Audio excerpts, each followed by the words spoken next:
मनुवाद का विरोध करते करते मनीवाद के कुछ लोग शिकार हो गए। इनको अभिमन्यु बना दिया इस महाभारत में, इसको चारों तरफ से घेर लो।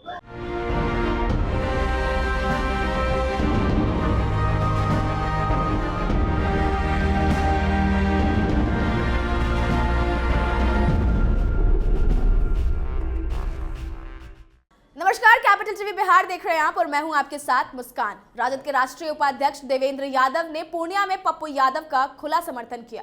पत्रकारों से बात करते हुए देवेंद्र यादव ने कहा कि जिस तरह राजद ने टिकट बंटवारे में परिवारवाद और दूसरे पार्टी के लोगों को जगह दी, उससे स्पष्ट हो गया कि राजद मनुवादियों की पार्टी है। उन्होंने कहा कि पप्पू यादव को जनता का आशीर्वाद प्राप्त है और पप्पू यादव की जीत पूर्णिया की जनता की जीत होगी। वहीं पूर्णिया में राजद के जिला उपाध्यक्ष वीरेंद्र यादव ने सैकड़ों कार्यकर्ताओं के साथ पप्पू यादव का समर्थन किया। मौके पर पप्पू यादव ने कहा कि राजद के कई नेताओं का साथ उन्हें प्राप्त है। यही नहीं बल्कि कांग्रेस की पूर्व मंत्री आफाक आलम और कांग्रेस विधायक दल के नेता का भी आशीर्वाद प्राप्त है।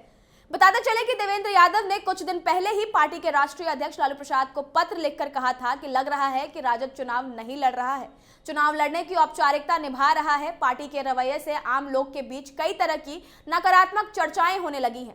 उन्होंने लालू को सलाह दी कि बची हुई सीटों पर सक्षम और चुनाव जीतने लायक उम्मीदवार दे। तो एक बार आप खुद सुनिए क्या कुछ कह रहे हैं देवेंद्र यादव और पप्पू यादव। गड़बड़ी नहीं होता तो मैं कारोबारी करो न व्यवसायीकरण की बात। जो पार्टी में समर्पित कार्य करता है, एक दिन में लाते हैं, एक दिन में टिकट देते हैं। यहाँ भी यही खेल हुआ। एक दिन में आइए, एक दिन में सिंबल पाइए, एक दिन में वाल्मीकि नगर आए। बीजेपी से राष्ट्रीय समझिए आरएसएस का आदमी है, बीजेपी से आता है, आरजेडी का टिकट लेता है। ये कैसा मेल है भाई? सब दिन बोलते थे धर्मनिरपेक्ष पार्टी है, आरएसएस से हमारा कोई रिश्ता नहीं है।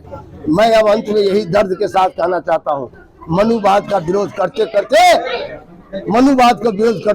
मनीवाद के कुछ लोग शिकार हो गए। इसलिए अब इससे ज्यादा हम कुछ नहीं कर। पप्पू यादव को पूर्णिया से टिकट ना मिलना, इसके पप्पू यादव ही धरती मिट्टी का बेटा है। पप्पू यादव को कोई पूर्णिया से आप लोग का जब इतना आशीर्वाद है, टिकट इसीलिए घेरा गया, इनको अभिमन्यु बना दिया इस महाभारत में, इसको चारों तरफ से घेर लो, देख लो जाएगा कहाँ। तभी बेचारा जब इनको कहा वहाँ जो लड़ो मधेपुरा, आज मैं खुलेआम आपके मीडिया में कर रहा हूँ, मुझसे भी कहा गया 20 तारीख को क्या मधेपुरा लड़ी। हमने कहा नहीं, वो धरती है, समाजवादी धरती है, वहाँ पप्पू यादव है, वहाँ शरद यादव लड़ा है, हम उस जगह नहीं जाएंगे। हमसे भी कहा गया था।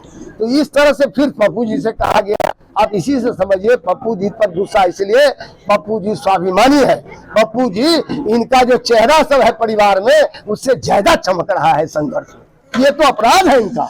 जो मेरिट वाला होगा किसी भी कम्युनिटी का, पप्पू क्या दोस्त क्या है उनका बेचारा का, कन्हैया का, किसी भी बिरादरी में यदि मजबूत नेता निकलेगा, बोलने वाला भोकल प्रखर सांसद होगा, उनको हिना साहब का क्या दोष है? 3 बार सरकार बनाने में उनके पति ने अपनी शहादत तक दे दिया। आज हिना साहब का हालत देख लीजिए। माइनॉरिटी को 2 टिकट बंटवारे में आप गलती की बात करते हैं तो सीधा दिखाई दे रहा है, प्रिंट है, पारदर्शिता है कि 2 टिकट देगा माइनॉरिटी का। जनधार का कहते हैं सबसे बड़ा हमारा है, माइनॉरिटी है, 1 मिनट छोटा नहीं। आप मधुआ मजदूर समझ लिए हैं अल्पसंख्यक को। क्या अल्पसंख्यक आपका बंधुआ मजदूर है? हिस्सा नहीं दीजिएगा, आप वोट दिलवा दीजिएगा। इस बार पता चल जाएगा, लोग फैसला कर रहा है। पप्पू के साथ तो सब लोग एकजुट है, हाँ एकजुट है सब। लेकिन हम ये कहना चाहते हैं बिहार में और सीटों पर लोग विचार कर रहा है और हम समझते हैं पप्पू जी तो ऐलान किया ही है। और हम ये आग्रह करेंगे कि हिना साहब के प्रोग्राम में भी हमको जाना होगा तो हम जाएंगे। एक है सीमांचल तो एक है उधर, कहीं भी हम लोग छोड़ेंगे नहीं, क्योंकि हम लोग जनता की आवाज को समझ रहे हैं, हकीकत क्या है धरती पर। इसीलिए आप कहते हैं गड़बड़ी, एक गड़बड़ी हो तब तो बताए हम। आरएसएस के लोग आरजेडी से टिकट ले लेता है। सारे लोग सुपौल से, हमारे भाई लोग अमन से लेके और सब लोग यहाँ के, बहुत सारे शिक्षक संघ के प्रदेश सेक्रेटरी सूर्यनारायण बाबू, प्राथमिक शिक्षक संघ, सब लोग एक सगे भाई की तरह सीमांचल कोसी की नई इतिहास लिखने के लिए और मिथिलांचल जो 78 सीट है, मैं पहले भी कहता हूँ, मेरा घर है, मेरी भूमि है, मेरा खून है, मेरी मिट्टी है, मेरी माँ है। और सीमांचल कोसी पूर्णिया मिथिलांचल यह इतिहास लिखेगा 2025 में। यह चुनाव 2024 का है, 25 का नहीं है। मैं हाथ जोड़कर आज भी आग्रह करता हूं कि हम लोग मिलकर निर्णय लें। गलत लोगों के हाथ में जो बचे कुची सीट है नहीं जाने दें।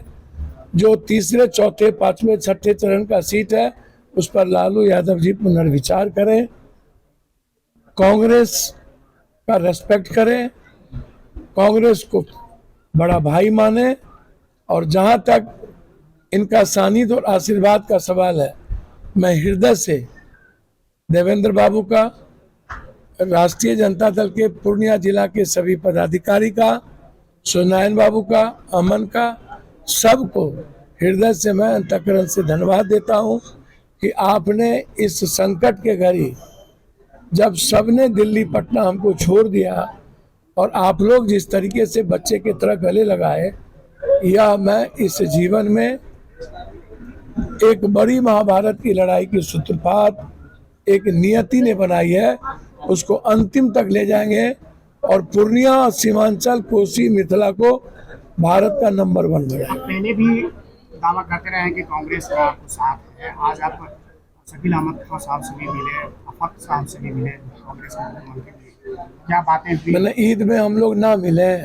क्या देवेंद्र बाबू रिश्तेदार नहीं है मेरे, क्या करे, आशीर्वाद नहीं ले। क्या कुछ ये तो राजनीतिक बातें चुनाव हुई? के समय ये में तो अगर देवेंद्र राव का बड़प्पन है कि इन्होंने छोटे भाई की तरह हमको आशीर्वाद दे दिया, हमें एक ताकत मिली। हम अशफाक करीम साहब से भी आशीर्वाद मांगे, उनके पीठ में भी छुरा भोंका, खंजर भोंका।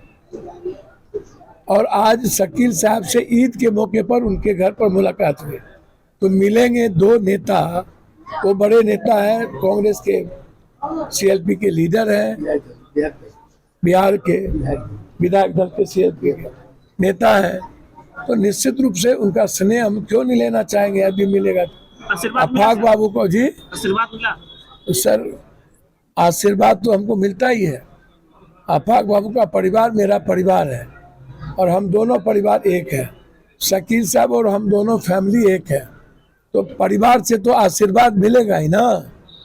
पार्टी क्या करेगी वो तो हम नहीं जानते हैं, लेकिन शकील साहब और अफाक बाबू से, अफाक बाबू के परिवार से मुझे आशीर्वाद प्राप्त है, प्राप्त रहेगा। तो सुना आपने, दरअसल राजद के राष्ट्रीय उपाध्यक्ष देवेंद्र यादव ने कहा कि जिस तरह महाभारत में अभिमन्यु को चक्रव्यूह में फंसाया गया था, उसकी ही तरह पप्पू यादव को फंसाया गया है। लेकिन पप्पू यादव जानते हैं कि चक्रव्यूह को कैसे तोड़ना है। इससे पहले देवेंद्र यादव ने पार्टी के राष्ट्रीय अध्यक्ष लालू प्रसाद यादव को पत्र लिखकर कहा था कि लग रहा है कि राजद चुनाव नहीं लड़ रहा है, चुनाव लड़ने की औपचारिकता निभा रहा है। पार्टी के रवैये से आम लोगों के बीच कई तरह की नकारात्मक चर्चाएं लग रही हैं। उन्होंने लालू को सलाह दी कि बची हुई सीटों पर सक्षम और चुनाव जीतने के लायक उम्मीदवार दें। देवेंद्र यादव ने कहा कि टिकट बंटवारे में पार्टी के लोगों के साथ अन्याय हुआ है और जो लोग एक दिन पहले पार्टी में आए उन्हें सिंबल दे दिया गया। आपको बता दें, पूर्णिया से निर्दलीय चुनाव लड़ रहे पप्पू यादव ने अपनी पार्टी जाप का विलय कांग्रेस में कर लिया था, जिसके बाद महागठबंधन के टिकट बंटवारे में राजद को 26, कांग्रेस को 9 और वाम दलों को 5 सीटें मिली हैं। पूर्णिया की सीट राजद के खाते में गई है, जहां से लालू यादव ने बीमा भारती को राजद का प्रत्याशी बनाया है, जिसके बाद नाराज पप्पू यादव ने निर्दलीय प्रत्याशी के तौर पर पूर्णिया से चुनाव लड़ रहे हैं। पप्पू कह चुके हैं कि वो दुनिया छोड़ देंगे लेकिन पूर्णिया नहीं छोड़ेंगे। और अब लालू की पार्टी आरजेडी के राष्ट्रीय उपाध्यक्ष देवेंद्र यादव खुद पप्पू के समर्थन में खुलकर सामने आ गए हैं और बगावती तेवर अपना रहे हैं। तो अब इस तेवर के बाद लालू यादव क्या करते हैं, ये देखना बेहद दिलचस्प होगा। आपको हमारी खबर कैसी लगी कमेंट्स में जरूर बताइए। आगे के तमाम अपडेट्स के लिए देखते रहें कैपिटल टीवी बिहार। धन्यवाद।